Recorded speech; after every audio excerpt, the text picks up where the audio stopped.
Chapter 8. Then God remembered Noah, and every living thing, and all the animals that were with him in the ark. And God made a wind to pass over the earth, and the waters subsided.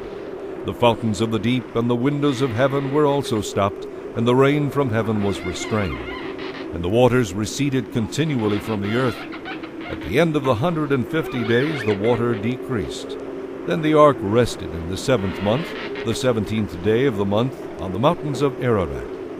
And the waters decreased continually until the 10th month. In the 10th month, on the 1st day of the month, the tops of the mountains were seen. So it came to pass at the end of 40 days that Noah opened the window of the ark which he had made. Then he sent out a raven, which kept going to and fro until the waters had dried up from the earth. He also sent out from himself a dove, to see if the waters had receded from the face of the ground. But the dove found no resting place for the sole of her foot, and she returned into the ark to him, for the waters were on the face of the whole earth. So he put out his hand and took her, and drew her into the ark to himself. And he waited yet another 7 days, and again he sent the dove out from the ark. Then the dove came to him in the evening, and behold, a freshly plucked olive leaf was in her mouth. And Noah knew that the waters had receded from the earth. So he waited yet another 7 days, and sent out the dove, which did not return again to him any more.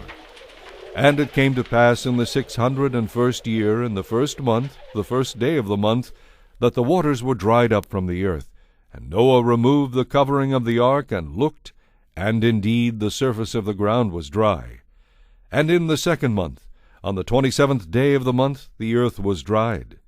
Then God spoke to Noah, saying, Go out of the ark, you and your wife, and your sons wives with you.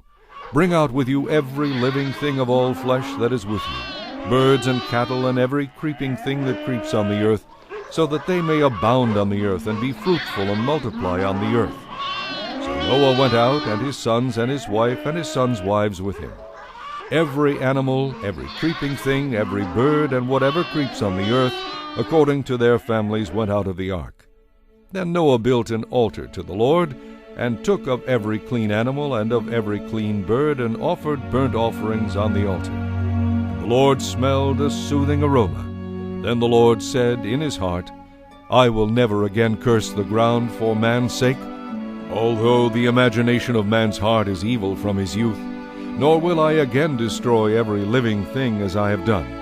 While the earth remains, seed time and harvest, cold and heat, winter and summer, and day and night shall not cease.